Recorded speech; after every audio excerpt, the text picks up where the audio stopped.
আলহাজ মাওলানা হাবিবুল্লাহ গাজীকে রাখা হয়েছে উক্ত মাহফিলের সভাপতি। এদিক থেকে আপনারা এক ধাপ এগিয়ে আছেন। ইসলামিক জালসার সভাপতি দিয়েছেন যাকে তিনি নিজেই একজন আলেম, আলহামদুলিল্লাহ। যেটা অধিকাংশ মাহফিলে বিড়িখোর, ধর্মকর্ম বোঝে না, কোথার থেকে কি রুগী ধরে নিয়ে এসে সভাপতি বানিয়ে দেয়, ওয়াজ নসিহত তো শোনা দূরের কথা, উপস্থিত হতে পারে না, শুধুমাত্র দুনিয়াবি কিছু টাকার লোভে কমিটি এই সমস্ত খারাপ লোকদের সভাপতি বানায় যারা আমাদের ওয়াজের ক্ষতি করে দেয়। আলেম মানুষকে আপনারা তার যোগ্য মূল্যায়ন করেছেন, আল্লাহ আপনাদেরকেও সম্মান দিন, আল্লাহুম্মা আমিন। আজকে যেই লোকটা বিশাল বড় আলেম, অনেক বড় জ্ঞানী, সে যখন তার মায়ের পেট থেকে বের হয় তখন অনেক বড় জ্ঞানী হয়ে বের হয়েছিলেন, ঠিক কিনা বলেন? কিভাবে ঠিক হলো? আন্দাজেই মারতেছেন নাকি? মায়ের পেট থেকে যখন ডেলিভারি হয় তখন উনি অনেক বড় জ্ঞানী ছিল না জ্ঞান ছিল না? ওয়াল্লাহু আখরাজাকুম মিন বুতুনি উম্মাহাতিকুম, যখন তোমরা তোমাদের মায়ের পেট থেকে বের করা হলো, লা তা'লামুনা শাইআ, তোমরা কোনো জ্ঞানী রাখতে না, কিছুই জানতে না। ওয়াজআলা লাকুমুস সামআ ওয়াল আবসারা ওয়াল আফইদা, আমি আল্লাহ অল্প অল্প করে ধীরে ধীরে তোমাকে শোনার শক্তি, দেখার শক্তি, বোঝার শক্তি দিলাম। মূলত তুমি যখন দুনিয়াতে এসেছিলে তোমার কোনো বিদ্যা ছিল না, কান্না ছাড়া তোমার কোনো ভাষাই নেই। ক্ষুধা লাগলেও কাঁদো, কেউ ব্যথা দিলেও কাঁদো, পেটে জ্বালাপোড়া করলে কাঁদো, পরিস্থিতি যেমনই হোক না কেন তোমার অনুভূতি বোঝানোর জন্য কান্না ছাড়া কোনো ভাষা ছিল না। কথা ঠিক কিনা? আল্লাহ আমাদেরকে জ্ঞান দিয়েছেন, আলহামদুলিল্লাহ। তবে আপনার কি মনে হয় আল্লাহ ফেরাউনকে জ্ঞান দিছিল না? এটা আপনার মনে হইল? দিছিল। আবু লাহাবকে জ্ঞান দিয়েছিলেন না? দিয়েছিলেন। আবু জাহেলকে কি জ্ঞান দিছিলেন না? বলেন, দিছিলেন। এমনকি ইবলিসকে পর্যন্ত আল্লাহ জ্ঞান দিছিলেন। কেউ যদি বলে যে ইবলিস মূর্খ ছিল, তার জ্ঞান ছিল না, তাহলে আপনি মিথ্যুক।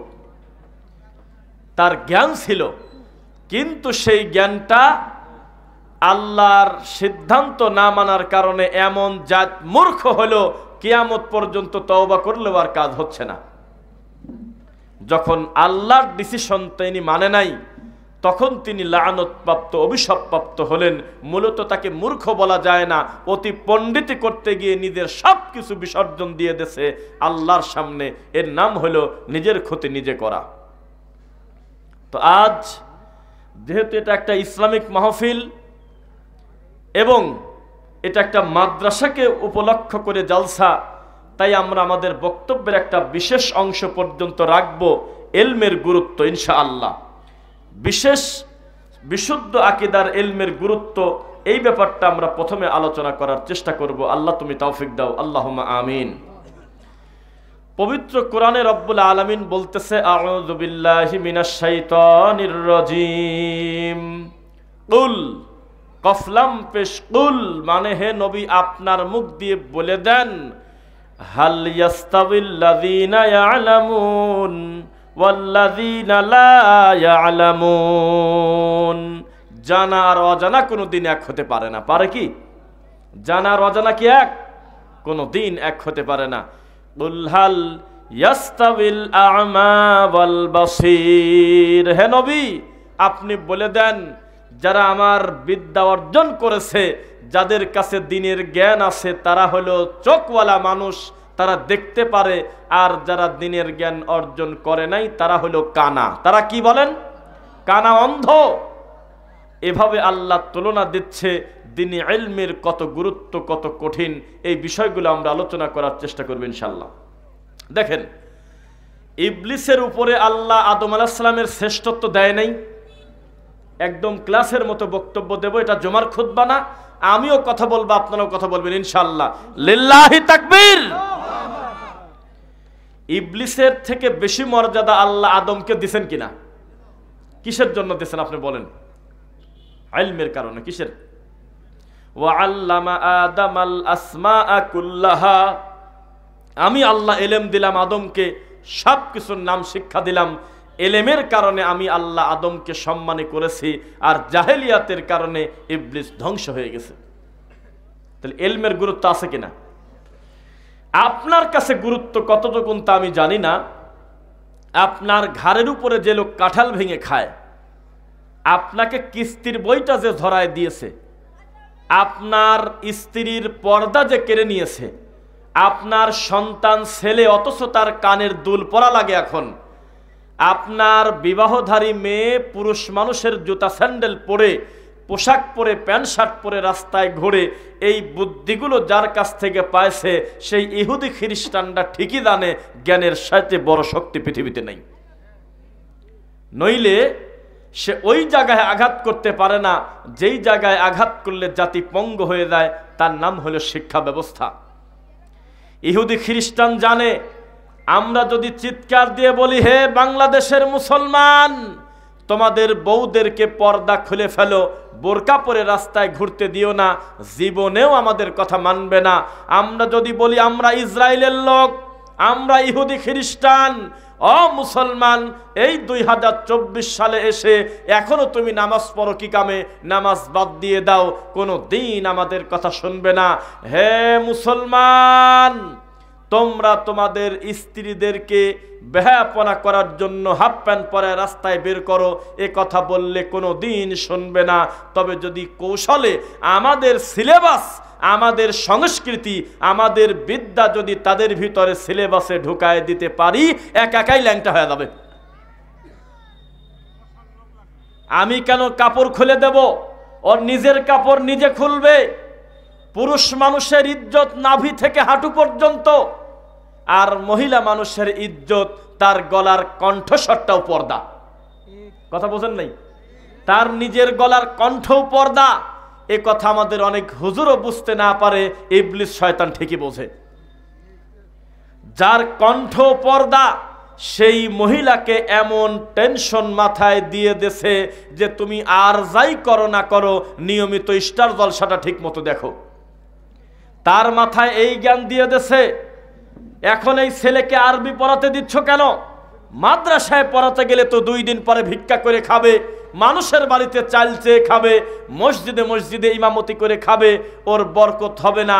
তাড়াতাড়ি একটা ইংলিশ মিডিয়ামে দিয়ে দাও, চারুকলা একাডেমিতে দিয়ে দাও, নাচের স্কুলে ভর্তি করো, ডান্সের স্কুলে ভর্তি করো, গান শিক্ষা দাও। এ কথা বলে কৌশলে বড় প্রতিষ্ঠানের নামে ছেলেটাকে যখন ঢোকায় দিল, তখন ওই ছেলের মাধ্যমেই গোটা পরিবারটা ল্যাংটা হয়ে গেছে। একদিনে কোনোদিন ইহুদি খ্রিস্টান এভাবে আমাদের ক্ষতি করতে পারে নাই। খুব প্ল্যান করে চলেছিল, এই জাতির বিদ্যা যদি কেড়ে নিতে পারি, এই জাতির নাম হবে রোগী জাতি, মেন্টাল। এই জাতি অনুকরণ প্রিয় জাতি।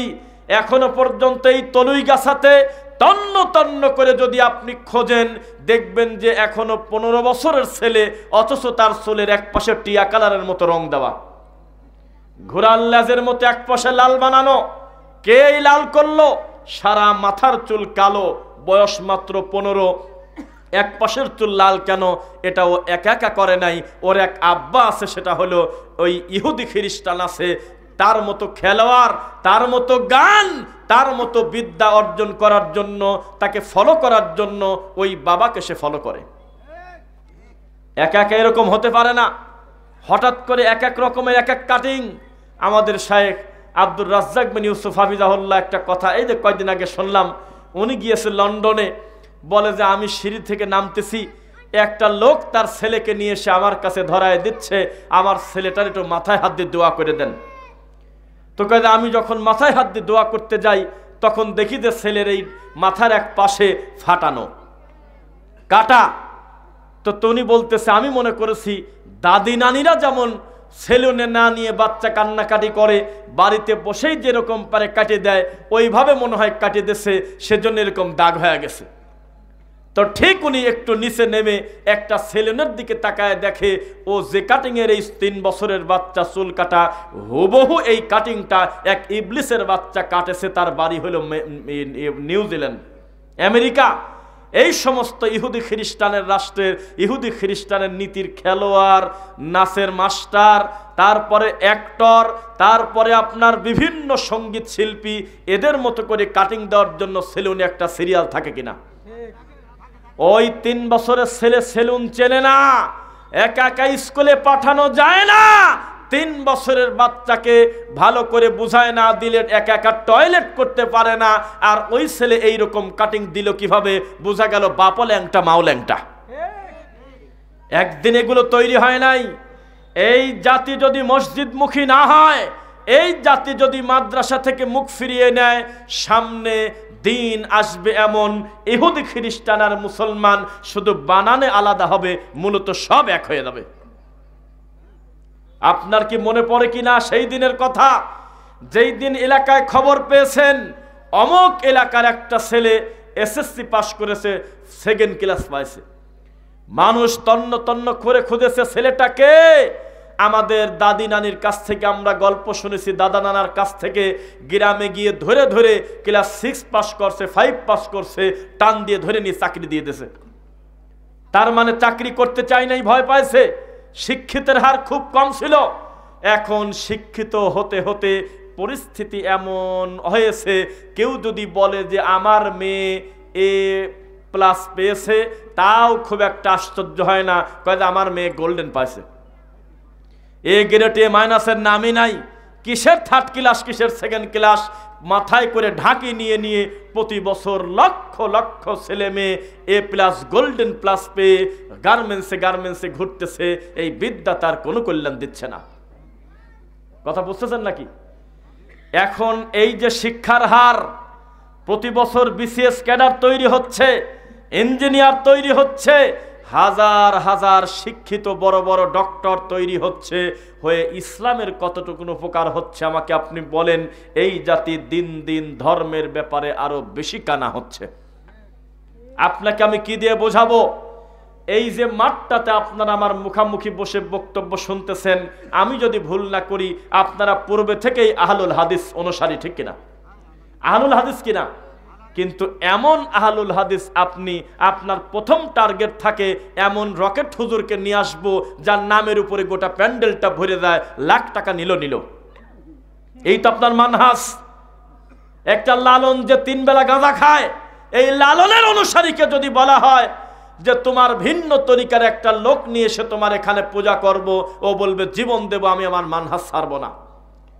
আপনি একটা কবর পূজারীকে যদি বলেন, হে কবর পূজারী, এতদিন তো তাফসিরুল কোরআন মাহফিল করলে, তোমাদের 5টা বক্তা ঠিকই থাক, মাঝখানে একটা আহলে হাদিসের বক্তা ঢোকাবো, ওই বক্তাগুলো বিষ খায় মরে যাবে, তাও রাজি হবে না। কপাল পোড়া নোংরা আকীদার আমাদের দিন দিন কোথায় চলে যাচ্ছে? ওই হুজুরের কাছে গিয়ে প্রথমে ঘোরে, যার নাম হলো রকেট মৌলবী, যে মাহফিলের স্টেজে এসে আহলে হাদিসদেরকে ব্যঙ্গ করে আর ডাইরেক্ট কোরআন সুন্নাহ নিয়ে ঠাট্টা করে। সেই লোক প্রকাশ্যে বলে কোরআনে নাকি ওই আপনার ডোনাল্ড ট্রাম্পের নাম খুঁজে পাওয়া গেছে হাদিসে। যেই লোকটা প্রকাশ্যে বলতে পারে যে রানী এলিজাবেথ হলো নবীর বংশধর, যেই লোকটা প্রকাশ্যে ঘোষণা দিতে পারে যে মসজিদের ইমাম বিড়ি খায়, সভাপতি আর সেক্রেটারিও বিড়ি খায়। যত অদ্ভুত নোংরা গল্প, কিসের সাথে কি লাগায় সার্কাস খেলা দেখায়, এই সার্কাসের জোকার আনার জন্য আহলে হাদিসের লোক তার কাছে যায়। ঠিক জানাই তোমার মতো আহলে হাদিসদেরকে আমি।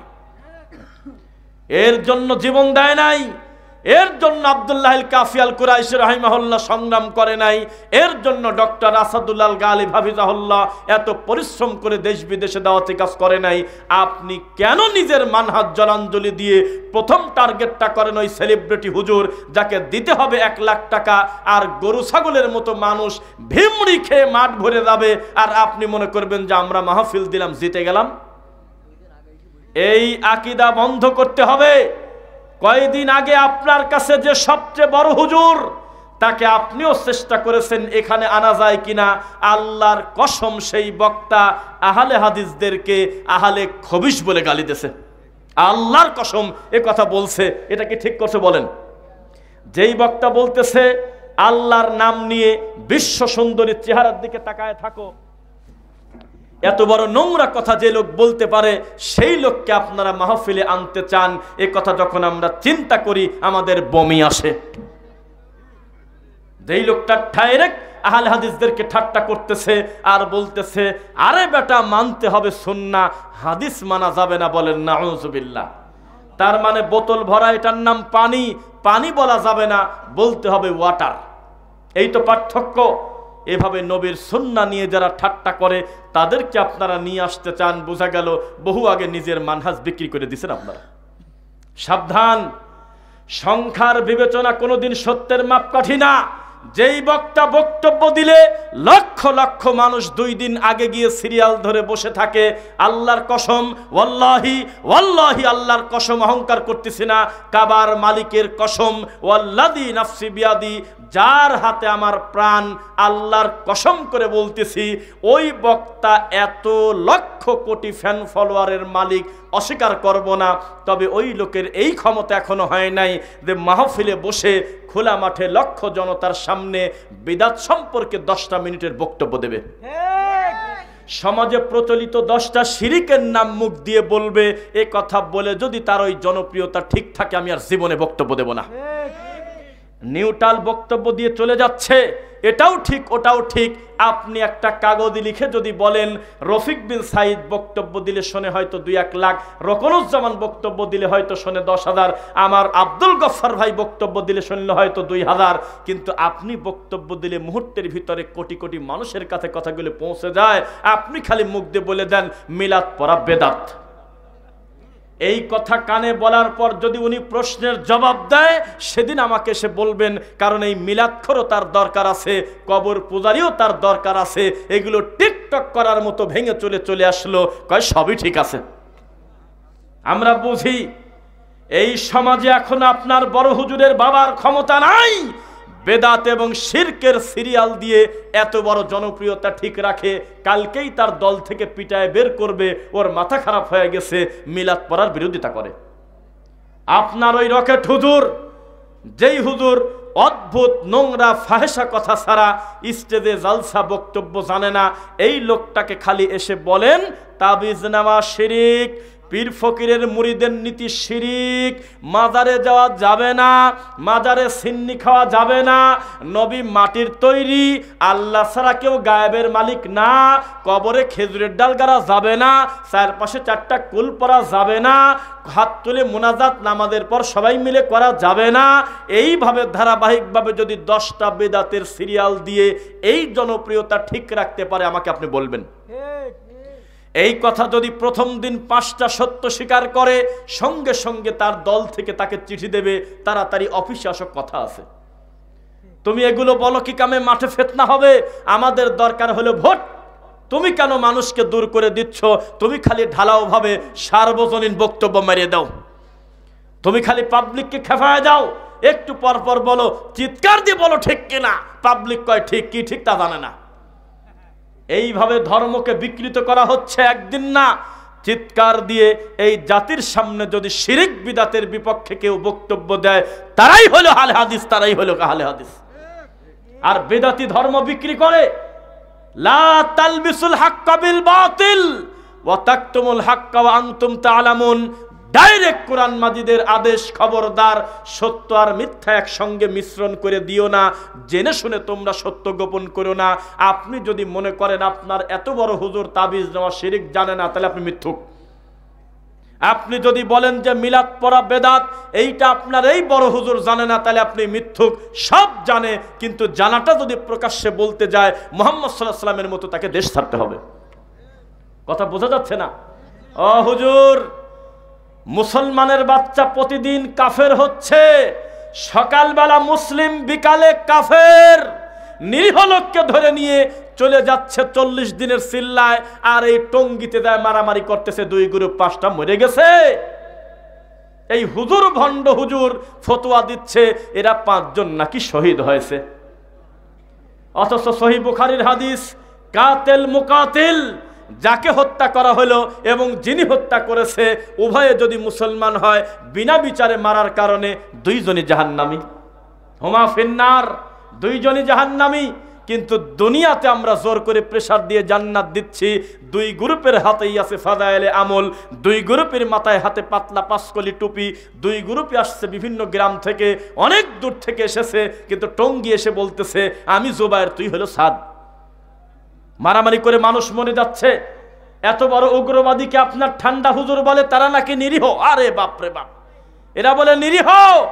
ইতিহাস সাক্ষী, আহলুল হাদিস আলেম ওলামা তারা মানুষ হিসেবে চলতে গিয়ে ভুলভ্রান্তি হওয়ার কারণে এক ভাই আরেক ভাইকে হত্যা করেছে দিনের কারণে।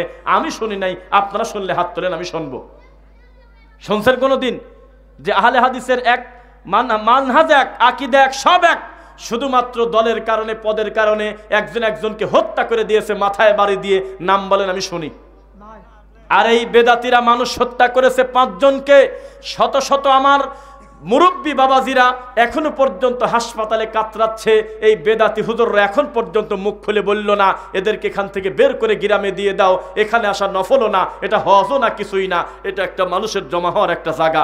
বেদাতি প্রক্রিয়া, বেদাতি পদ্ধতি, এই পদ্ধতি রাসূল শেখান নাই। এদেরকে এখান থেকে চলে যেতে বলেন। এক গ্রুপ আর এক গ্রুপকে কাফের পর্যন্ত বলতেছে তারা নাকি নিরীহ। তবে কিরকম নিরীহ আমরা বুঝি, যেদিন মসজিদে জোরে আমিন শোনে সেই দিন এই নিরীহরা কিরকম হিংস্র হয় আমরা দেখছি। জোরে আমিন বলা যাবে না, মসজিদে লিখে দিচ্ছে, বলতেছে লামাযহাবীদের মসজিদে প্রবেশ নিষেধ। এখন ফেসবুকে লেখেন তো কেউ, লেখেন, দেখেন আমার কথার বাস্তবতা আছে কিনা। ইহুদিদের ঢোকা নিষেধ বলে নাই। ছেলে ইহুদির স্কুলে পড়ে, মেয়ে খ্রিস্টানের স্কুলে পড়ে, গাল ভরা জর্দাদি পান খায়, দাঁতগুলো তরমুজের বিচি, তাবিদের ব্যবসা করে খায়, মেয়ের সম্পত্তি ছেলেকে লিখে দিয়েছে, সুদের মতো পাপ মানে নিয়েছে, কিন্তু আমিন মানতে পারে নাই। এই তো ভণ্ড হুজুর। তাই তো আমি বলি, বিয়ের 7 দিন পরে যদি বর বলে আমি কবুল বলছিলাম না, তো পিঠের চামড়া তুলে দিবি শ্বশুর বাড়ির লোক। ভণ্ডামি করো তুমি। 7 দিন আগে অনুষ্ঠান শেষ, এখন বলতেছে আমি বিয়ে করি নাই। তুমি পড়লে লা ইলাহা ইল্লাল্লাহ, তুমি পড়লে বুখারী, তুমি পড়লে কোরআন, তুমি পড়লে হাদিস, তুমি পড়েছো ইয়্যাকা না'বুদু ওয়া ইয়্যাকা নাস্তাঈন, তো তোমার হাতে মকসুদুল মুমিনিন কেন? তোমার হাতে থাকবে আল্লাহর কোরআন। ভণ্ডামি বাদ দিয়ে দাও। সময় এসেছে কোরআন এবং সহিহ হাদিসকে মেনে নেওয়ার, বলেন ইনশাআল্লাহ। আমার দিকে তাকান। আজকে আমাদের এক কাউসার নামে এক ভাই প্রবাস থেকে আমার কাছে একটা লিঙ্ক পাঠাইছে। উড়ন্ত কোনো লিঙ্ক না, কালবেলা নিউজের লিঙ্ক। আমি ওই ঘরে ছিলাম, আমাদের মাওলানা সাহেবের ঘরে। ওখানে আমি 2-3 জনকে দেখালাম, একটা পীর তার খানকা বিক্রি করে পলাইছে।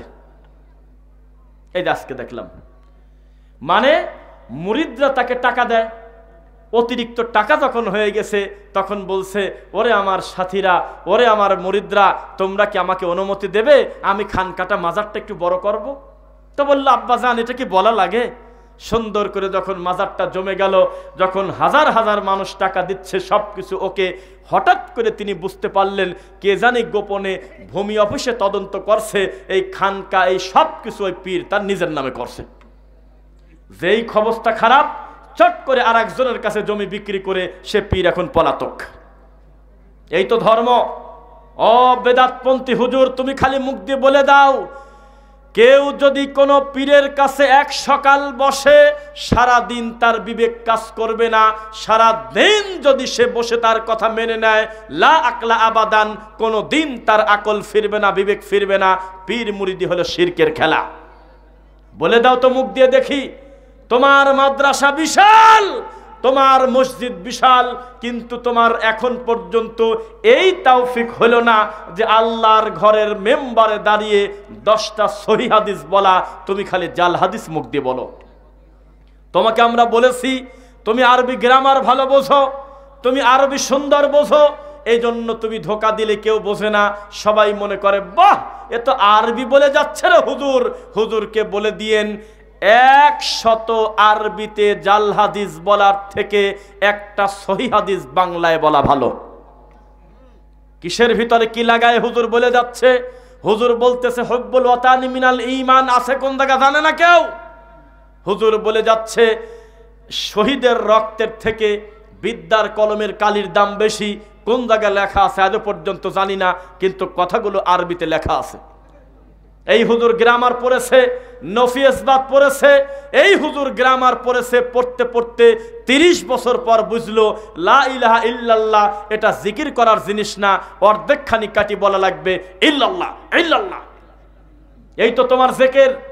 যখন আমরা ধরলাম এত বড় হুজুর এটা করেন কেন, তখন নবীর নাম নেয় না, সাহাবীদের নাম নেয় না, কয়দের নফি ইসবাতের জিকির। কিসের তোর নফি ইসবাত? এই নফিয়তবাদ মুহাম্মদ সাল্লাল্লাহু আলাইহি ওয়াসাল্লাম বোঝে নাই কেন? সাহাবায়ে কেরাম কেন ইল্লাল্লাহ জিকির করে নাই? ধর্মের নামে ফাঁকি দিয়ে মানুষকে কষ্ট দিয়ে এই বেদাতি নিজেও জাহান্নামে যাচ্ছে, আবার যাদেরকে ডাকতেছে তাদেরকেও জাহান্নামে নিচ্ছে। কথা বোঝা যাচ্ছে? আপনাদেরকে আমরা বলি, হক সব সময় তিতা, আর সর্বদা আপনি মনে রাখবেন এই দেশে এমনও বিদ্বান আজও আছে, এমনও ডক্টর, এমনও মাদানী আলেম, যোগ্য আলেম আজও আছে। আপনার যেই বক্তার নামের উপরে 2 লাখ 5 লাখ লোক জড়ো হয়, তার ছাত্র হওয়ার যোগ্যতা নাই, তার বিদ্যার 100 ভাগের 1 ভাগও নাই, তার মতো আকীদা বোঝে না, তার মতো তাওহীদ বোঝে না, শিরকের মতো অপরাধ সম্পর্কে জ্ঞান কম। এরপরেও এত বড় বিদ্বান যদি বক্তব্য দেয়, সামনে 1000 লোক বসে থাকে না, কিন্তু আপনার ওই পুড়ি দাবা কুসেয়া এই জুকার মুকার জাতি আল্লামা শাইখুল হাদিসের নাম নিয়ে, কানা ছেলের নাম হলো আপনার কি বলছেন নজর আলী, বিড়াল দেখে ভয় পায় নাম হলো মুজাহিদ, এই সমস্ত জুকার বক্তা নিয়ে আসবে, তার নামের উপরে গোটা প্যান্ডেলটা বিকাল বেলায় ভরে যাবে। মনে রাখবেন, হকের মাপকাঠি কোনো দিন সংখ্যা নয়, বরং সংখ্যা বেশি হওয়াটা এটা উল্টা দিকেরও একটা কারণ আছে। কারণ ইয়াত্তাবিউনা ইল্লা যান্না ওয়া ইনহুম ইল্লা ইয়াখরুসুন, অধিকাংশ মানুষ হলো অনুমান আর ধারণার উপরে চলে, তারা তাদের জ্ঞান দিয়ে চলে না। আসেন, আল্লাহ বলতেছে সূরা ইব্রাহিমে, কিতাবুন আনজালনাহু ইলাইকা লিতুখরিজান নাসা মিনাজ যুলুমাতি ইলান নূর, আমি আল্লাহ কিতাব দিয়েছি এই কারণে আপনার উপরে, যাতে অন্ধকার থেকে মানুষকে আলোর দিকে নিতে পারেন। আমার কষ্টই শুধু এক জায়গা, যে একটা মসজিদের অখ্যাত একটা ইমাম যদি একটা ভুল কথা বলে, তার মহল্লার ভিতরেই থাকে, মসজিদের ভিতরেই থাকে, এ কথাটা বেশি দূর যায় না। কিন্তু আমির হামজা যখন জাল হাদিস বলে, তার লক্ষ লক্ষ ভালোবাসার অনুসারী এই দেশে আছে, চোখ বন্ধ করে সেটাকে মেনে নেয়, নাই কিনা?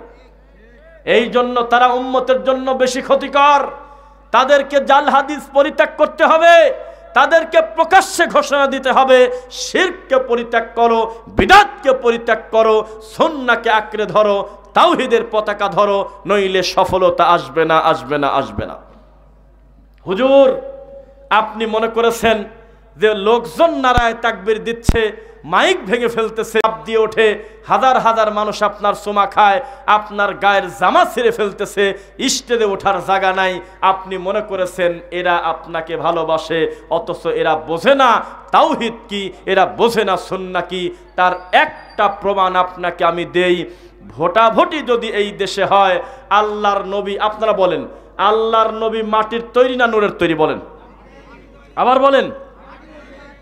গায়েবের মালিক একমাত্র কে? আল্লাহর নবী কি হাজির নাজির? হ্যাঁ, আল্লাহ কোথায়? নাকি কলবে? শোনেন, এই সাতক্ষীরার তলুইগাছাবাসী এত সুন্দর করে জবাব দিলেন, আপনার পাশের জেলারাও কি এই জবাবই দেবে? সবাইকে এই জবাব দেবে? এখন যদি ভোটাভুটি করা হয় 64টা জেলায়, সব জায়গা যদি হক বাতিলের যদি খেলা হয়, এখানে দেখবেন বাতিল বেশি ভোট পাবে, এখানে অধিকাংশ ভোট পাবে। চট্টগ্রাম থেকে, বিবাড়িয়া থেকে 80 ভাগ ভোট পেয়ে নূরওয়ালারা ফার্স্ট হয়ে যাবে। এই জমিনের ভোটে সব সময় হক জয়ী হয় না, বাতিলও জয়ী হয়। সিলেটের মাটিতে, চট্টগ্রামের মাটিতে, পাবনা রাজশাহীর মাটিতে, রাজশাহী বললাম না, পাবনা, কুষ্টিয়া, রাজবাড়ী, ঝিনাইদহ, মেহেরপুর, এই সমস্ত অত্র অঞ্চলের এলাকা, চুয়াডাঙ্গা সহ অধিকাংশ জায়গায় পীর ফকিরের নীতি এত কঠিন পর্যায়ে গিয়েছে, যদি ভোটাভুটি হয়, বলো তো আল্লাহ কোথায়? অধিকাংশ লোক বলবে আল্লাহ নাই কোন জায়গা, কেউ কেউ বলবে আল্লাহ কলবে। তাহলে বাতিল জয় হলো না হক জয় হলো? হ্যাঁ, কিভাবে হক জয় হলো? বাতিল বেশি ভোট পেল, এটা কোনোদিন সত্যের মাপকাঠি না। আপনাকে ঘোষণা দিতে হবে, আমি এই আল জামিয়া মুহাম্মাদিয়া সালাফিয়া হাফিজিয়া মাদ্রাসা করলাম, কতজন ছাত্র দিবে আল্লাহ তা জানি না, কতজন আমাদের প্রতি আস্থা করবে তা জানি না, তবে আমরা ঘোষণা দিয়ে আল্লাহর কথা এবং রাসূলের কথা প্রচার করবে ইনশাআল্লাহ। বেদাতি মানেই ভণ্ড, বেদাতি মানেই ধর্মকে বিক্রি কথা, বেদাতি মানেই হলো সে কোরআন সুন্নাহ বিরোধী, নইলে সে বেদাতি হবে কি কারণে? আজকের দিনে 2024 সাল, হিন্দুরা পর্যন্ত জেনে গেছে যে নামাজের পরে, বিবাহ বৈঠকের পরে সবাই মিলে একসঙ্গে হাত তুলে জোরে জোরে চিৎকার করে কথা বলা, কান্না করা, মুনাজাত করা, এটা বেদাত। বেদাতি হুজুর এখনো জানে না। নামাজের পরে সালাম ফেরানোর পরে মাথায় হাত দিয়ে কিয়া কাবিরু কাবিরু কাবিরু 7 বার বলতেছে, এরকম কোনো কথা আল্লাহর নবী বলে যায় নাই। এই বেদাতি হুজুরও জানে, এই সাহস তার হয় নাই। বেদাতি মানেই হলো কাপুরুষ। একবারও সালাম ফেরায় বলে না, এই মাথায় হাত দিলেন কেন, হাত বল। আমার নবী সালাম ফেরানোর পর সারাটা জীবন ইস্তিগফার করেছে, আল্লাহু আকবার পড়েছে, আল্লাহুম্মা আনতাস সালাম পড়েছে, জিকির করেছে, তাসবিহ পড়েছে, তুই মাথায় হাত দিলি কি কামে? কোনোদিন বলে না। এই বেদাতির এই সাহস কোনোদিন হলো না যে আমি রুকুতে চলে যাচ্ছি, রাকাত প্রায় শেষের দিকে, এখনো একদল পিছনে এসে ফিস ফিস করে পড়তেছে, ইন্নী ওয়াজ্জাহাতু ওয়াজহিয়া লিল্লাযী ফাতারাস সামাওয়াতি ওয়াল আরদা হানিফা ওয়া মা আনা মিনাল মুশরিকিন নাওয়াইতু আন উসাল্লি লিল্লাহি তাআলা রাকআতাই সালাতিল ফজরি ফরদুল্লাহি তাআলা ইকতাদাইতু বিহাদাল ইমাম মুতাওয়াজ্জিহান ইলা জিহাতিল কাবাতিশ শরীফাতি আল্লাহু আকবার। এই মিথ্যা দোয়া এই মানুষের তৈরি করা নীতিতে কোনোদিন পড়বেন না। ইন্নী ওয়াজ্জাহাতু কোরআনের আয়াত, তবে জায়নামাজের দোয়া পড়ে মনে করলে পাপ হবেই হবে। কোনোদিন হুজুর সালাম ফেরায় বলে না, ও আমার মুসল্লিয়ানে কেরাম, খবরদার মানুষে মানুষে দূরে দাঁড়াবেন না ফাঁকা ফাঁকা হয়ে, তাহলে আল্লাহ আপনাদের ভিতরে মোহাব্বত তুলে নেবে, মাঝখানে শয়তান এসে দাঁড়াবে। আমাদের দেশের হুজুররা কত জমিদার, একটু তাকান আমার দিকে।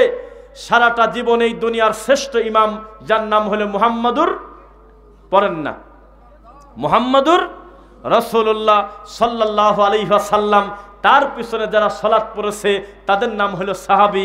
নবীর পরে তাদের থেকে দামি মানুষ এই মাটির উপরে নেই।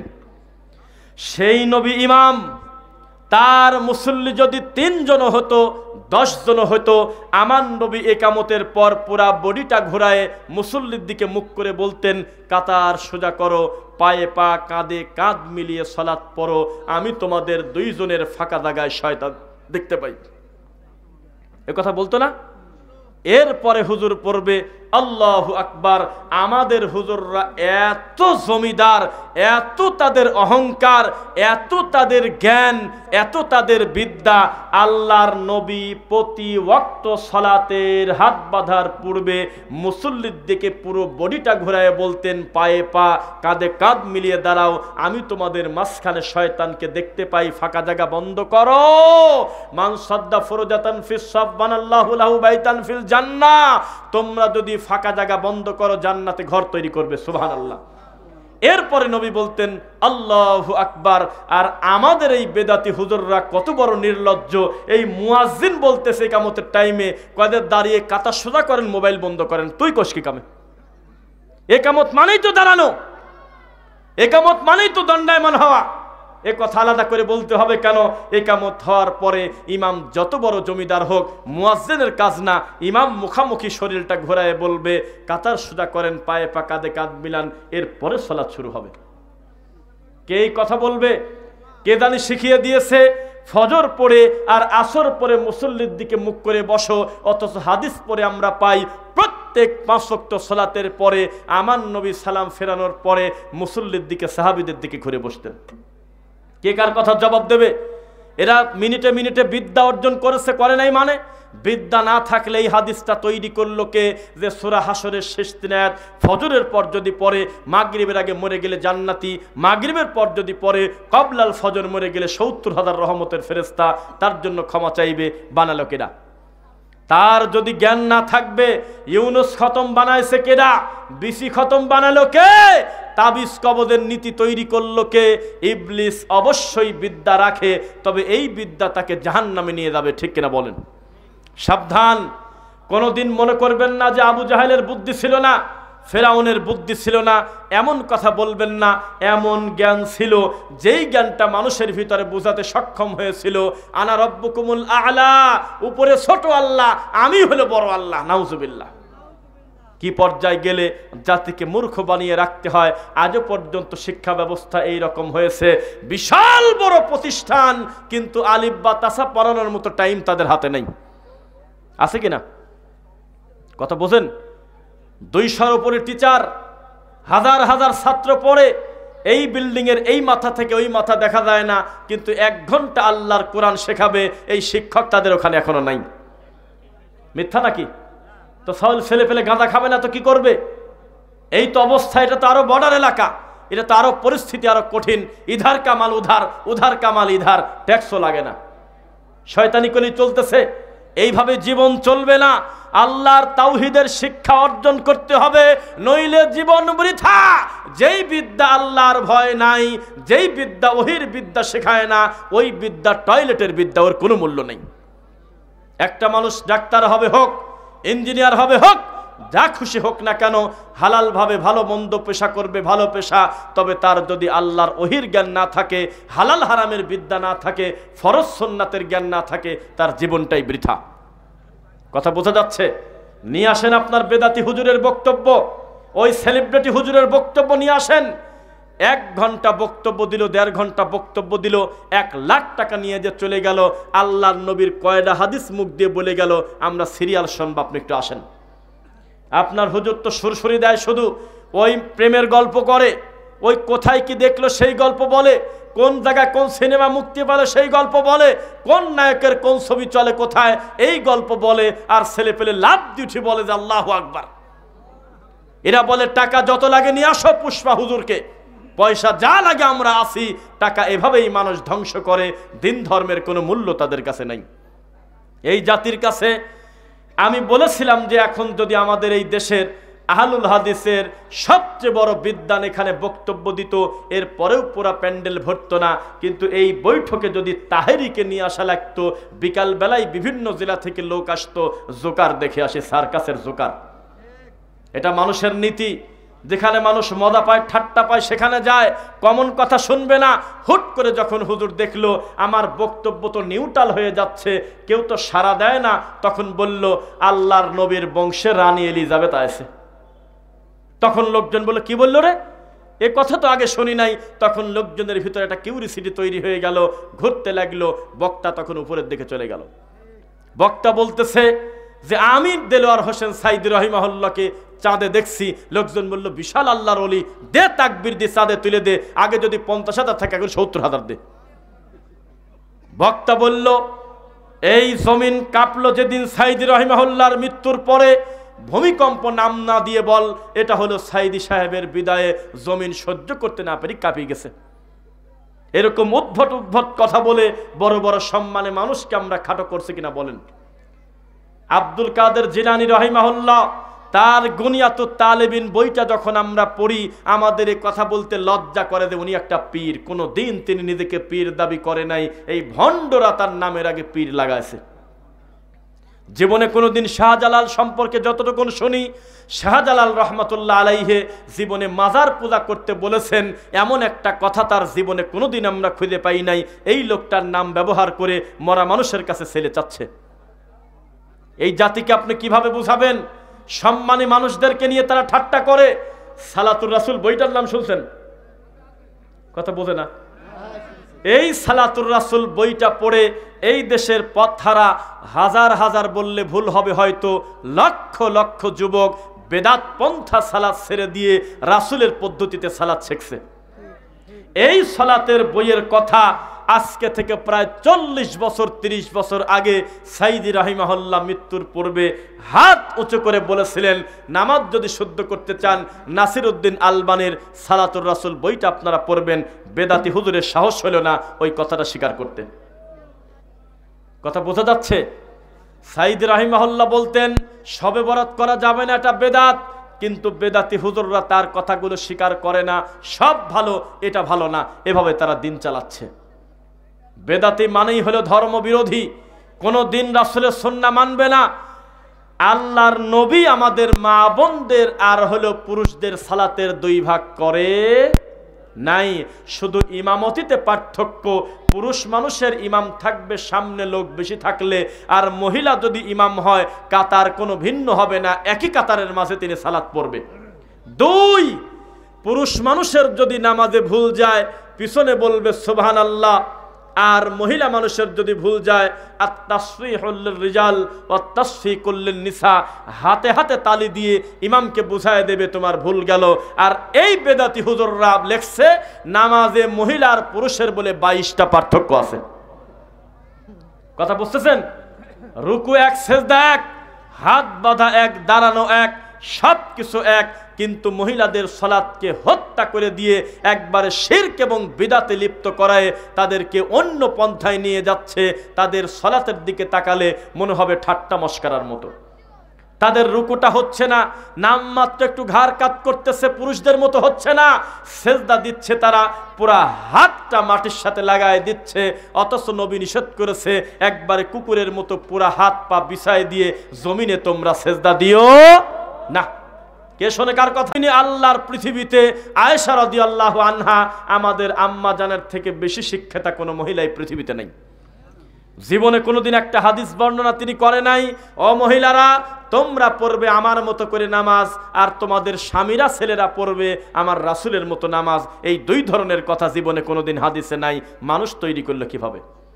মহিলাদেরকে বলতেছে একেবারে আটো সাটো হয়ে এক পা আর এক পার সাথে লেগে লেগে দাঁড়াও। কোথায় আছে লেখা? সেজদার সময় হাত বিছায় দাও, রুকুর সময় নামমাত্র কোন রকম মাথা ঝুঁকাও। এভাবে তাদের সালাতকে হত্যা করতেছে। আমরা যখন তাদের সামনে সহিহ হাদিসের কথা বলি তারা মানতে চায় না। এই বেদাতি একটা ক্ষতি করে নাই।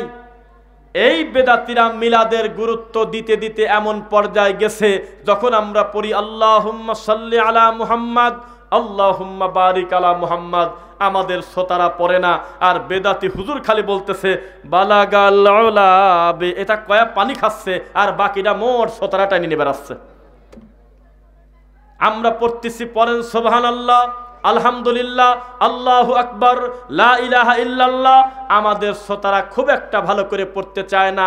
বেদাতি হুজুর বলতেছে আরো জোরে লা ইলাহা, কয়া পানি খায়, কয়া চা খাচ্ছে, মনে হচ্ছে এটা চা খাওয়ার দোয়া। আর শ্রোতারা বলতেছে ইল্লাল্লাহ, ওয়া তাম্মাত কালিমাতু রাব্বিকা সিদকাও ওয়া আদলা। খবরদার, আমি আল্লাহর কালেমা ভাগ করো না, আমার কালেমা হলে পূর্ণ করা আছে। অর্ধেক করে চরমনাই যখন জিকির করে তখন তার মুসল্লিরা লাভ দেয়। এই তো ধর্ম, এইভাবেই বিকৃত চলতেছে। মনে রাখো, যেই জিনিস দিয়ে তাবলীগ করতেছে রব্বুল আলামিন, বাল্লিগ মা উনজিলা ইলাইকা মির রাব্বিক, ওই জিনিস দিয়ে তাবলীগ করেন যেই জিনিস আপনার প্রতি নাজিল হয়েছে, মানে কোরআন হাদিস দিয়ে তাবলীগ করেন। এই তাবলীগ আজও পর্যন্ত অবিকৃত একটা জবর জের এদিক সেদিক কোরআনে হয় নাই। আর স্বপ্নে পাওয়া তদবির নিয়ে এই তাবলীগ করতে গিয়ে 200 বছরও টিকলো না। এক গ্রুপ আর এক গ্রুপের কাফের ফতোয়া দিচ্ছে। দেখেছেন নাকি? এই হলো চলতেছে বর্তমান সমাজে। আপনাদেরকে তাই বলি, আল্লাহর রাসূল সাল্লাল্লাহু আলাইহি ওয়াসাল্লাম আমাদেরকে শিক্ষা দিয়েছেন।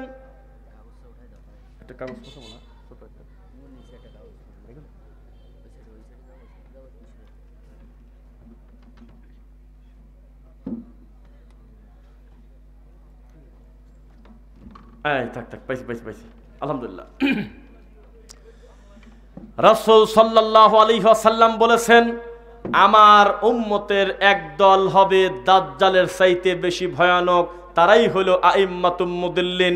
20,335 আবু দাউদের হাদিস। আমার উম্মতের এক দল হবে দাজ্জালের চাইতে ভয়ানক।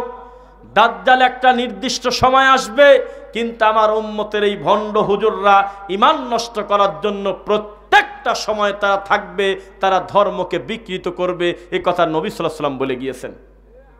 এখনো পর্যন্ত এই হুজুর যদি প্রকাশ্যে ফতোয়া দিত নেশাদার দ্রব্য হারাম, নাম ভিন্ন হতে পারে, গুল হারাম, রতন জর্দা হারাম, হাকিমপুর জর্দা হারাম, বিড়ি সিগারেট হারাম, মদ গাঁজা হারাম, নাম যাই হোক না কেন, যেটা নেশা তৈরি করে মানুষের শরীরের ক্ষতি করে, তার এক চিমটি পরিমাণ হারাম। আমরা আশাবাদী অন্তত নামাজি লোক কোনোদিন আর জীবনে জর্দা খাইত না। এই হুজুর নিজে জর্দা খায়, নেশাখোর।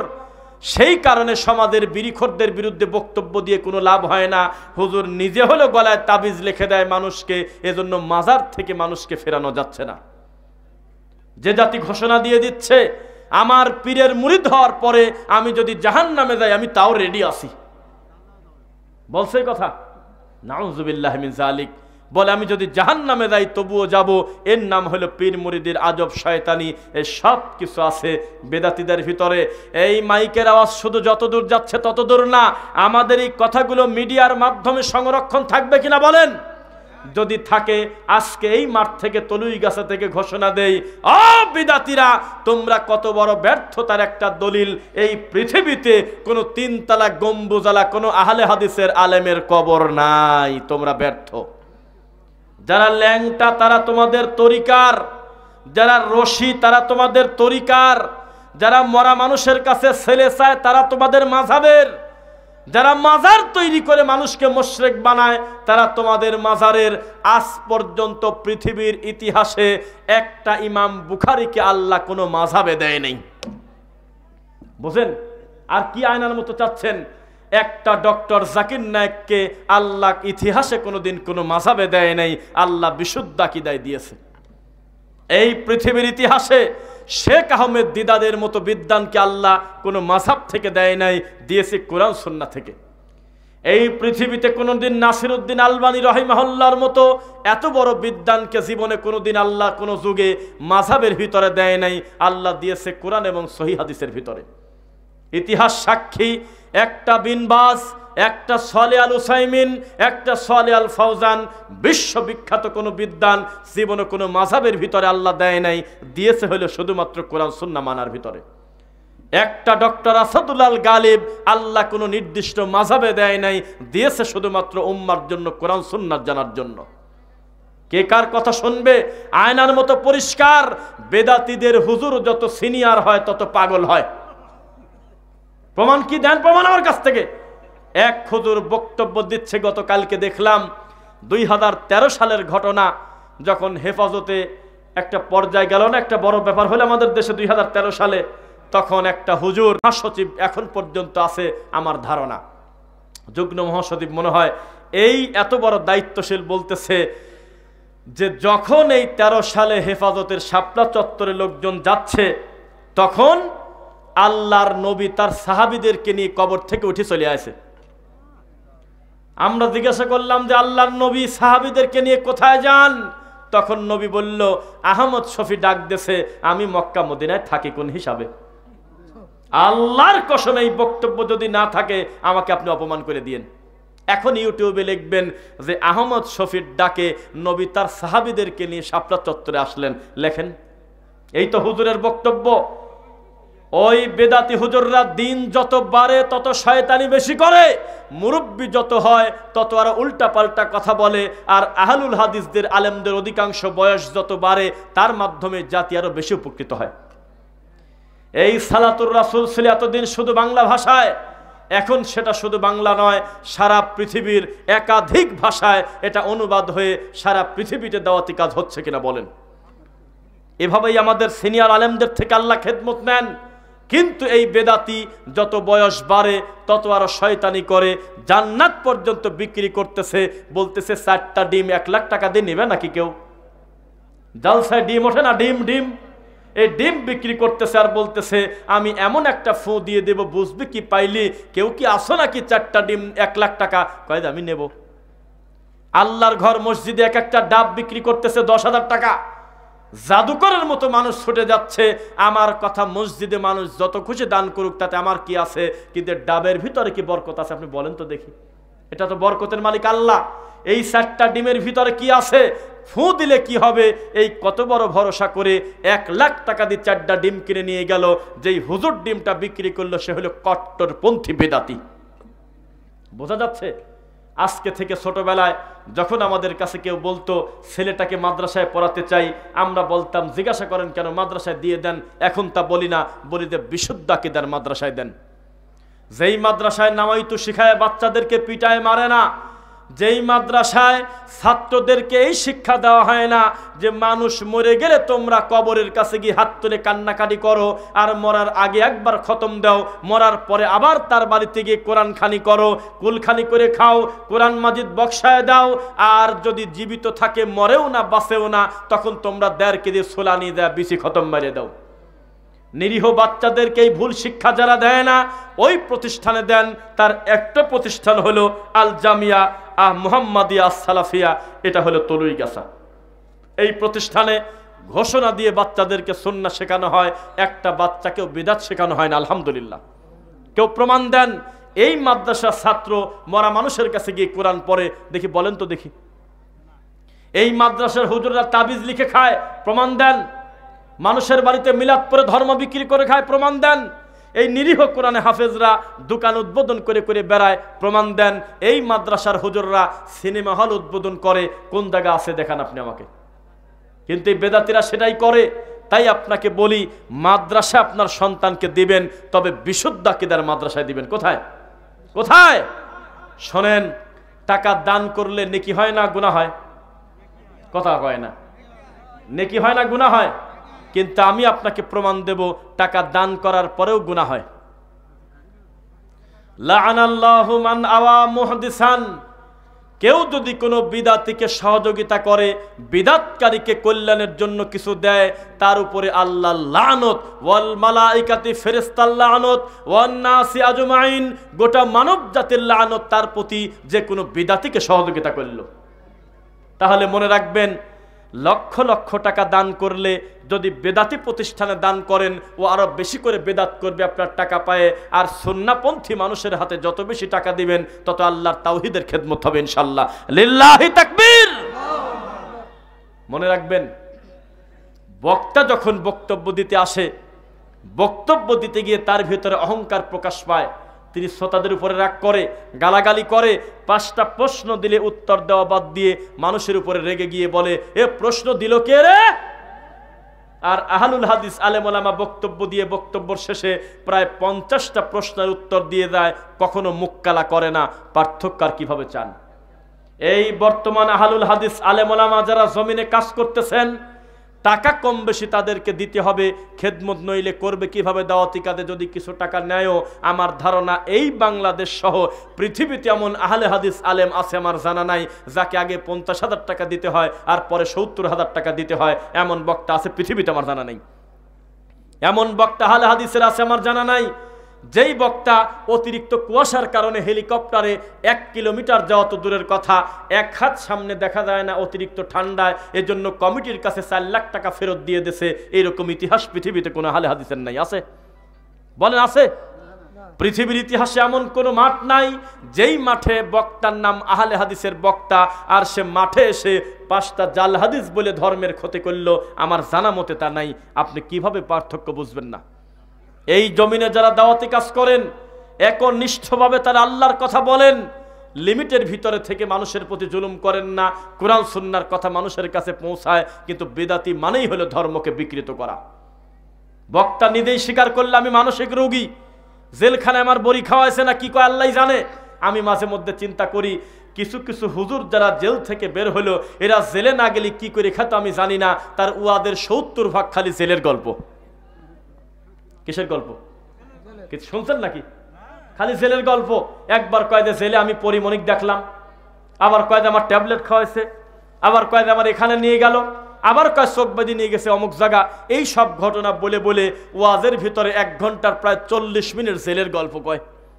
তাই তো রফিক বিন সাইদ 2020 সাল থেকে বলে আসছে, আমাদের দেশে ড্রাইভার অ্যাক্সিডেন্ট করলে হয় ড্রাইভার পাকা একটা কথা, সত্য মিথ্যা জানি না, তবে বক্তা জেলে গেলি বক্তা হিট।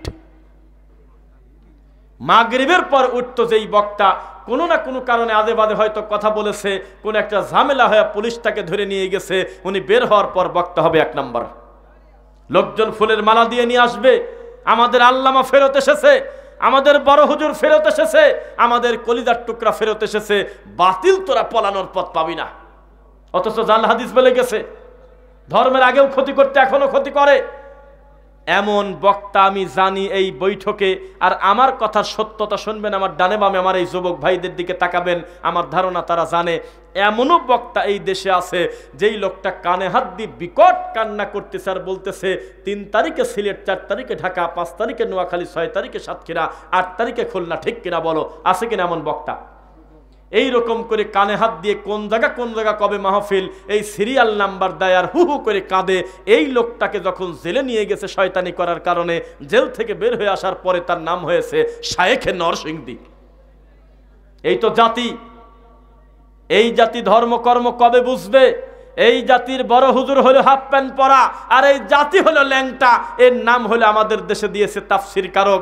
আপনার পাশের জেলা যশোর একটা জুকার, সারা গায়ে কালি নিয়ে খালি গায়ে হয়া নিজে ইবলিস সাদি ফোন কালিনি কয় হ্যালো ইবলিস নাকি? হ্যাঁ। কয় যে শুনলাম তুমি নাকি সৌদি আরবে চলে গেছাও, এদিকার বলে থাকো না। সি সি সি, এমনি ফোন কানে নেয়, নিয়ে বলতেছে ডোনাল্ড ট্রাম্প নাকি, পরিমণি নাকি, এরকম ভেংসি করে, শয়তানি করে, আর মুখে গায়ে শরীরে কালি নেয়, খালি গায়ে হয়, আর কালো দাড়িকে ময়দা নিয়ে সাদা করে যাতে চাচার অভিনয় করা যায়। এরকম একটা অসভ্য রোগীকে ধরে এই যশোরবাসী টান দিয়ে নিয়ে কোথায় নিয়ে গেছে? আমাদের এই দেশে সে ওয়াজ করে। এই যে কয়দিন পর আপনার এই পাশেই এক জায়গা আসবে, তার নামের আগে লেখা হয় আল্লামা। কথা বুঝতেছেন? নাম বলেন না, সে কে, নাম বলার দরকার নাই। এসব রোগীর নাম নেবেন কেন? নির্লজ্জ জাতি। এর নামের আগে লিখেছে তাফসিরুল কোরআন মাহফিলের মুফাসসিরে কোরআন আল্লামা অমক বিন অমক দাবা। তাই আমরা বলি, যেই দিন থেকে এই সব জুকার হয়েছে মুফাসসিরে কোরআন, ওই দিন থেকে ওয়াজের হানিতে কুত্তায় মুখ দেছে। এরা যদি জাতির আল্লামা হয়, এরা যদি মুফাসসিরে কোরআন হয়, যারা আমাদের আহলে হাদিসদের নাম দেশে শিক্ষিত বেঈমান। খারাপ লাগলো না শুনে? কথাই কয় না। আমাদের আহলে হাদিস আলেমদেরকে ব্যঙ্গ করে বলে আমরা নাকি শিক্ষিত শয়তান। ভালো লাগছে তো নাকি? এইরকম একটা নোংরা রোগী বর্তমান আল্লাহর কসম তার সিরিয়াল আপনি পাবেন, আমার বিশ্বাস হয় না, মনে হয় 2 বছর পরে পেতে পারেন। আমার ধারণা 50,000 60,000 টাকার নিচে তার সিরিয়াল পাওয়া কঠিন আছে, যদিও তার বাড়ি যশোর। এই তো জাতির বক্তা, এই তো জাতির আলেম। কি শিখবেন তাদের কাছ থেকে? শুধুমাত্র নারায়ে তাকবীর যখন দিচ্ছে, লাখ জনতা, হাজার জনতা চিৎকার দিয়ে বেহুশ হয়ে যাচ্ছে। এর নাম হলো সমাজের অবক্ষয়। এবার আসেন সামাজিক কিছু জাহিলিয়াতের বিষয়ে কথা বলি ইনশাআল্লাহ। নেশাদার দ্রব্য আমাদের সমাজে আছে কিনা বলেন? আছে কিনা? নেশাদার দ্রব্য আমাদের সমাজে আছে। এই নেশাদার দ্রব্য যদি আপনি পরিত্যাগ না করেন, তাহলে আপনি কিন্তু মনে রাখবেন পরিস্থিতি খুব কঠিন। এই যে তানিবুল খামর ফাইন্নাহা উম্মুল খাবাইস ফামান লাম ইয়াজতানিবহা ফাকাদ আসাল্লাহ ওয়া রাসূলা ওয়া মান ইয়াসিল্লাহ ওয়া রাসূলাহু ওয়া ইয়াতাআদ্দা হুদুদা ওয়া ইউদখিলহু নারান খালিদান ফিহা। নেশাদার দ্রব্য থেকে বেঁচে থাকো, কেননা নেশাদার দ্রব্য হলো সব পাপের মা, সব পাপের মূল। প্রথম দিনেই কেউ গাঁজা খায় না, প্রথমে সামান্য একটু বিড়ি খায়, এরপর একটু সিগারেট খায়, এরপর একদিন হালকা একটু গাঁজা খায়, একদিনে 3 বার বমি করছে। এখন প্রতিদিন 5 দিন গাঁজা না খেলে তার ভাল লাগে না, 3 বেলা গাঁজা খায়। একদিনে কেউ গাঁজাখোর হয় না, একদিনে কেউ মদখোর হয় না। প্রথমে সাদা পান খায়, ডাইরেক্ট চুন সুপারি দিয়ে, তারপর একটু মিষ্টি জর্দা খায়, তারপর একটু হালকা একটু পাতা নেয়, এরপর একটু সামান্য কয়েক দানা রতন জর্দা নেয়, এরপর এখন প্রত্যেকটা কৌটা 3 দিনের বেশি যায় না, হাকিমপুর মারতেছে। এই নেশাখোরদের কারণে সমাজে পরকীয়া বৃদ্ধি পেয়েছে। এই এলাকায় সম্ভবত কোনো পরকীয়া হয় না, তাই না?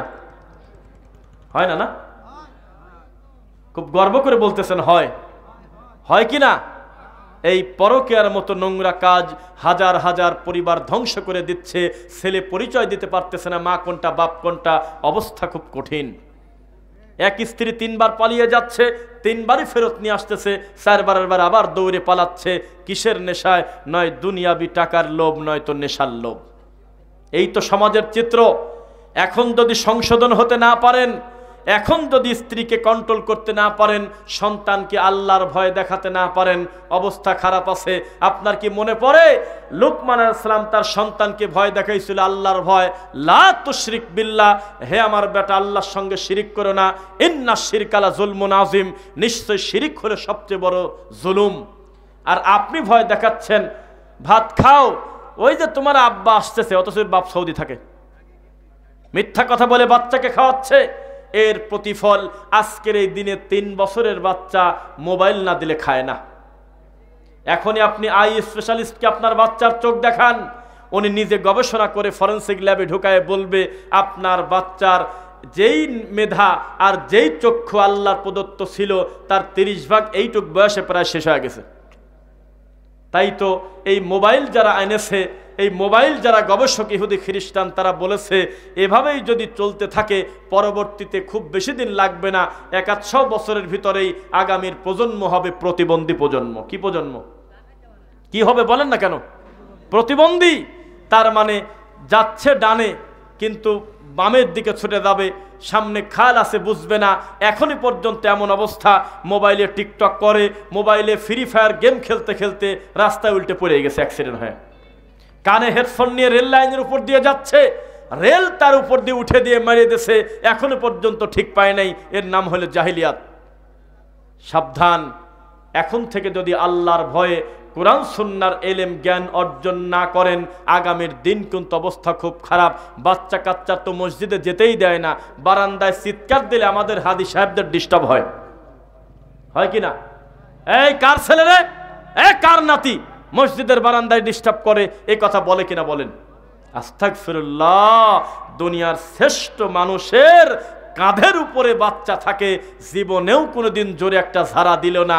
আর এই বেদাতি মুফতিরা, এই হুজুররা, এই হাদি সাহেবের ইমানের ক্ষতি হয়, সালাম ফিরে এই বাচ্চাদেরকে দাবড় দেয়, দেয় কিনা?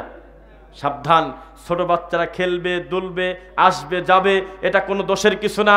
এইটা যেদিন বন্ধ হবে মনে করবেন যে সামনে মসজিদ মনে হয় তালা দিয়ে লাগতে পারে। কথা বোঝা যাচ্ছে? এই জন্য আপনি এখন ফিরে আসেন কোরআন এবং সহিহ হাদিসের দিকে, বলেন ইনশাআল্লাহ। এই মাদ্রাসা শিক্ষার গুরুত্ব কি বললাম? কুল হাল ইয়াস্তাউইল আহইয়া ওয়াল আমওয়াত, হে নবী আপনি বলে দেন জীবিত মানুষ আর মরা মানুষের পার্থক্য যেমন, একটা এলেমওয়ালা মানুষ আর এলেমহীন মানুষের পার্থক্য তেমন। হে খালেদ, যুদ্ধে যাবে কিসের ভিত্তিতে? কেবল তো তুমি আসলে, আবার তুমি সেনাপতির দায়িত্ব পালন করবে, তোমার দলিল কি? তিনি বললেন লা তাহিনু ওয়ালা তাহজানু ওয়া আনতুমুল আ'লাউনা ইন কুনতুম মুমিনিন। আল্লাহ বলেছে তুমি যদি মুমিন হতে পারো, বিজয়ের মালা তোমার গলাতেই দেব, তোমার কোনো চিন্তা নাই, ভয় নাই। এখানে তো আল্লাহ সংখ্যার কথা বলে নাই, আমি একাই রেডি আছি। 2 ইখরিজুহুম মিনাজ যুলুমাতি ইলান নূর ওয়া ইখরিজুহুম মিনান নূরি ইলাজ যুলুমাত। আমি আল্লাহ অন্ধকার থেকে আলো বের করি, আলো থেকে অন্ধকার বের করি। তার মানে ইব্রাহিম আলাইহিস সালামের বাপ ছিল অন্ধকার, লূত আলাইহিস সালামের স্ত্রী ছিল অন্ধকার, আদম আলাইহিস সালামের মার্ডার কেসের আসামি যে ছেলে সে অন্ধকার। এইভাবে ধীরে ধীরে পৃথিবীতে আলী রাদিয়াল্লাহু আনহুর আব্বা আবু তালেব ছিল অন্ধকার। মুহাম্মদ সাল্লাল্লাহু আলাইহি ওয়াসাল্লামের পূর্বপুরুষ অধিকাংশ শিরকে লিপ্ত হয়ে অবস্থা খুব জটিল পর্যায়ে, তখন আল্লাহ সম্মানে মানুষকে পৃথিবীর জন্য রহমত করে পাঠাইছে। অন্ধকার থেকে আলো বের করে রব্বুল আলামিন। তার মানে অন্ধকার মানে হলো শিরিক কুফর, আর আলো মানে হলো ইসলাম, আলো মানে হলো হেদায়েত। এভাবেই সমাজে ধীরে ধীরে চলেছে। এখনই যদি সন্তানকে সুশিক্ষা দেন, ইনশাআল্লাহ আপনার পরিবার ঠিক হবে ইনশাআল্লাহ। আর যদি সন্তানকে ভুল পন্থায় শিক্ষা দেন, বেদাতি পদ্ধতিতে পড়াশোনা করান, শিরকের প্রতিষ্ঠানে পড়াশোনা করান, আপনার বাচ্চার কপালে কষ্ট আছে। এই যে মাদ্রাসায় আমি আসলাম, এই মাদ্রাসার কথা শুনে আমি তো একটা আশ্চর্য হয়ে গেছি।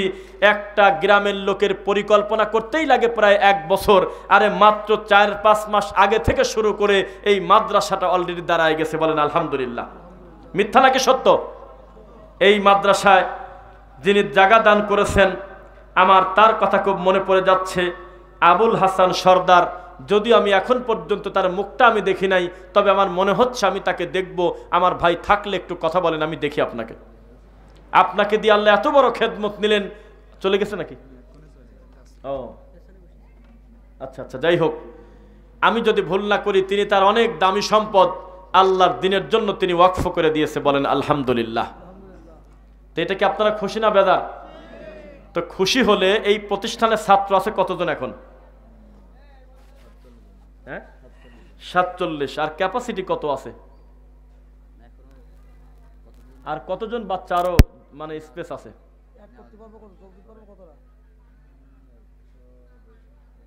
150। নতুন প্রতিষ্ঠান, সামনে স্পেস আরো বাড়বে। প্রায় 150 বাচ্চা দিন শিখবে এমন জায়গা আছে আলহামদুলিল্লাহ। আর মেয়েদের জন্য কোনো পরিবেশ করা আছে? সামনে আমাদের ভাইদের একটা প্ল্যান আছে, তাদের জন্য আলাদা ভিন্ন পরিবেশ করে মা বোনদের জন্য একটা প্ল্যাটফর্ম করার দরকার আছে কিনা বলেন। আমাদের এই দেশে একদিনে আপনি এই পরিস্থিতি পান নাই কি? আবুল হাসান সর্দার কি? সবাই তাকান আমার দিকে। এই দেশে এই মুরব্বী একটু কথা বলবেন, হয়তো আপনারা জানেন না, এমন একটা সময় ছিল যখন আমাদের মা বোনরা শিরিক আর কুফরিতে পুরা লিপ্ত ছিল, ঠিক কিনা? কি করত? ৮০ ঘরে বাচ্চা জন্ম নেওয়ার পর থেকে ৪০ দিন থাকে ৮০ ঘরে, তখন লোহা রাখতো বালিশের কাছে, রাখতো কিনা? লোহা, তাহার হাড্ডি এইগুলো রাখতো যাতে কোনো অমঙ্গল না আসে। নাউজুবিল্লাহ। ও মাশাআল্লাহ, ভাইয়ের নাম হলো আবুল হাসান সর্দার। আমাকে কেউ শেখায় দেয় নাই, আমি আল্লাহর জন্যই আপনাকে আমি ভালোবাসলাম, কারণ আমি যখন সন্ধান পেলাম আপনি এই গ্রামের ভিতরে একটা তাওহীদের মার্কাজ করার জন্য এত বড় জায়গা দান করেছেন, আল্লাহ আপনার জন্য জান্নাতে ঘর তৈরি করুন, আল্লাহুম্মা আমিন। বসেন বসেন। তো এই মা বোনদের মাধ্যমে অনেক শিরিক সমাজে ছিল এক সময়, এখনো যদি তাদেরকে সংশোধন না করেন তাহলে অসুবিধা। একটা পুরুষ মানুষ সারাদিন কর্ম করে কিনা? দিনের সর্বোচ্চ ৫-৬ ঘন্টা থাকে, তাও বাসায় এসে ঘুম পারে, বাকি সব সময় তার বাচ্চারা তার মার কাছে থাকতেছে। এই মাটা যদি আল্লাহর তাওহীদবাদী হতো তাহলে বাচ্চাগুলো নিরাপদ থাকতো কিনা? আর এই মা যদি বেদাতপন্থী শিরিকপন্থী হয় তাহলে আপনার বিপদ বাড়ল না কমল? তাহলে আমাদের সমাজে কম বেশি পুরুষদের মোটামুটি দিন শেখার একটু জায়গা হলেও মা বোনদের জন্য তুলনামূলক জায়গা কিন্তু নাই খুব একটা। আমরা আশাবাদী ভাইয়ের দেওয়া প্রতিষ্ঠানে শত শত বাচ্চা দিন শিখবে, মেয়েদের জন্য আলাদা পরিবেশ থাকবে, ওযুখানা থাকবে আলাদা, তাদের ভিন্ন দরজা, ভিন্ন পরিবেশ, ভিন্ন রুম, ভিন্ন কিছু, আর ছেলেদের জন্য আলাদা আলাদা থাকবে। আল্লাহ তুমি কবুল করো, আল্লাহুম্মা আমিন। তো এইটা করতে গেলে নোয়াখালী থেকে পাবনা থেকে একটা লোক মেয়ে এখানে দেবে, ছেলে এখানে দেবে, এই আশা করাটা বেশি উচিত না নিজের বাচ্চাকে আগে দেওয়া উচিত? তো নিজের বাচ্চাকে যদি আগে দেওয়া উচিত হয় তাহলে আমাকে কেউ শিখায় দেয় নাই এর থেকে বড় দান এই তলুই গাছিতে আল্লাহর কসম হতে পারে না। একটা সন্তানকে যদি আল্লাহর রাস্তায় দেওয়া হয়, আপনারা কেউ একটু নিয়ত করেন যে বছরের যেহেতু শুরু, খুব দ্রুত জানুয়ারির প্রথম সপ্তাহে বা মাসের ভিতরে আমি আমার বাচ্চাকে আমি আল্লাহর ওয়াস্তে, আল্লাহর জন্য আমি ওয়াকফ করলাম দিনের জন্য। একটু বলেন তো দেখি কে দিবেন, একটু বলেন। আপনার ছেলে অথবা নাতি আমাদের এই বিশুদ্ধ আকীদার মাদ্রাসায় আপনি দিয়ে দেবেন, কে মনস্থ করেছেন একটু বলেন। এখনো যারা দেন নেই, হ্যাঁ আলহামদুলিল্লাহ, এটা একটা ভালো কথা বললেন যে ইনশাল্লাহ দেব, তবে বয়স হলে দেব। কি বলেন? যারা বিবাহই করে নাই ও কিভাবে দেবে? যার বাচ্চা 2 বছরের ও কিভাবে দেবে? এটা তো কোনো কথা না। কিন্তু যাদের বাচ্চা 6 বছর, 5 বছর, 7 বছর, 1, 2, 3-তে পড়ছে, কিন্তু এই ধরনের পড়াতে কতটুকুন কল্যাণ হবে? এই সেম সুযোগ সুবিধা তো মাদ্রাসায় পড়লেও হবে, পাশাপাশি দিনও শিখবে, দুনিয়াও শিখবে। কি বলেন? তাহলে আপনার বাচ্চাকে দিবেন তো ইনশাল্লাহ। আর একটা খুশির খবর আছে, সমাজে এতিম আছে তো নাকি? বাপ আছে, মা নাই, মা আছে, বাপ নাই, কত অসহায় বাচ্চা আছে কিনা? এই এতিম অসহায় বাচ্চার জন্য সম্পূর্ণ থাকা খাওয়া ফ্রি, আলহামদুলিল্লাহ, একদম ফ্রি। এইটা আপনারা মনে রাখবেন। তবে এই এতিমকে খাওয়ানোর কারণে আল্লাহর ইচ্ছায় আল্লাহ যে বারাকা দেবে, লাস্টে বাকি লোকগুলিকে আল্লাহ বরকত দিয়ে দেবে ইনশাল্লাহ। এটা করবেন তো ইনশাল্লাহ? দেখেন আয়াতটা মনে পড়ে গেল, লাইসাল বিররা আন তুওয়াল্লু উজুহাকুম কিবালাল মাশরিকি ওয়াল মাগরিব। শুধু এটা নেক কাজ না যে তোমার মুখটা পূর্বে আর পশ্চিমে ঘোরাবে, কথা বোঝা যাচ্ছে? তারপর কি আছে? মান আমানা বিল্লাহি ওয়াল ইয়াউমিল আখির ওয়াল মালাইকাতি ওয়া কুতুবিহি, অনেক কথা আছে। তবে আল্লাহর উপরে ঈমান আনা, এইগুলোর ভিতরে সবচাইতে বড় আল্লাহর উপরে ঈমান আনা। বোঝা যাচ্ছে কি? ফেরেশতাদের উপরে ঈমান আনা, কিতাবের উপরে ঈমান আনা, গায়েবের প্রতি বিশ্বাস করা। এজন্য আপনার সন্তানকে দিনের জন্য আপনি দিবেন বলে আমরা আশাবাদী। আল্লাহ কবুল করুন, বলুন আমিন। আর আমাদের মা বোনদের ভিতরে আমরা আশা করি যে কেউ না কেউ আমাদের এই দায়িত্বটা নেবেন। এখনই আপনি একটু মশওয়ারা করে ফেলেন, আলোচনা করে ফেলেন, কেননা সম্ভবত আপনারা আমাদের ভিডিও চিত্র পর্যন্ত ডাইরেক্ট দেখতেছেন, তাই না? মা বোনদের ভিতরে একটু দায়িত্ব নিয়ে দেখেন যে কোন কোন বাচ্চা এই জানুয়ারি মাসে আমাদের এই মাদ্রাসা মুহাম্মাদিয়া সালাফিয়াতে ভর্তি। কিছু জানে না। ওহি কি লাগে? ওহি লাগে। কাউকে জান্নাতি বলতে গেলে কি লাগে? ওহি লাগে। তবে নবী বলতে পারে, কারণ তার কাছে ওহি আসে। নবী একদিন বললেন যে একটু পরে আমার কাছে একজন আসবে, সে আল্লাহর জান্নাতে যাবে। তা আনাস বিন মালিক বলতেছে, আমি দেখলাম যে একটু পরে দাড়ি বেয়ে বেয়ে টপ টপ করে পানি পড়ে, আর তার পার জুতা হাতে ধরে নিয়ে মসজিদে আসতেছে। নামাজ পড়ে চলে গেল। আমরা বললাম কয় কিরে? 3 দিন এরকম বললেন আল্লাহর নবী, একই ব্যক্তিকে জান্নাতি। পরে আমি তার বাড়িতে 3 দিন মেহমানদারি করার পরে, আমি থাকার পর আমি বললাম, আপনার তো বিশেষ কোনো আমল খুঁজে পাই না, কি কারণে নবী জান্নাতি বলল? বলল, আল্লাহ যদি কাউকে নিয়ামত দেয় আমি কোনোদিন তার প্রতি হিংসা করি না। এই অনেক কথা। তো শহীদ হলে আল্লাহর উপরে ছেড়ে দিতে হবে। আর যদি আশঙ্কা করা যায় তাহলে বলবেন যে রহিমাহুল্লাহ, আল্লাহ তুমি তাকে কবুল করো, ক্ষমা করো, মাগফিরা, আল্লাহ তুমি তার প্রতি ইহসান করো, আল্লাহ তুমি তাকে শহীদ হিসাবে কবুল করো। কিন্তু নামের আগে যদি লেহি ফেলেন শহীদ, তাহলে তো আল্লাহর লাগেই লই না, আপনি তো ডিসিশন নিয়ে ফেললেন। আমরা সবাই খেয়াল করবেন, এই যে খাবার মাহফিল শেষে কিছু কিছু মাহফিলে প্যাকেট দেয়, এটাকে কি বলে? হ্যাঁ, সবাই কথা কন। এটা কি তবারক বলা যাবে? কেন বলা যাবে না? উত্তর দেন। মাহফিলের শেষে যে খানা দেয়, এই খানাকে তবারক বলা যাবে না। আপনারা বললেন কেন বলা যাবে না সেটা বলেন। কারণ নিশ্চিত আমরা জানি না যে এটা বরকতের খানা কিনা। কোন মানুষ মরে গেলে আমরা আহলুল হাদিসরা তাকে মরহুম বলি না। আপনারা বলেন? কথা বলে না। কিন্তু ব্যানারে লেখা থাকে মরহুম, স্টেজে লেখা থাকে, ফটোতে লেখা থাকে, জালসার পোস্টারে লেখা থাকে, তারপরে সার্টিফিকেটে হয়তো লেখা থাকে না, বহু জায়গায় বাপ মরে গেছে মানে মরহুম। মরহুম মানে কি আপনাকে বলেন তো দেখি? কি?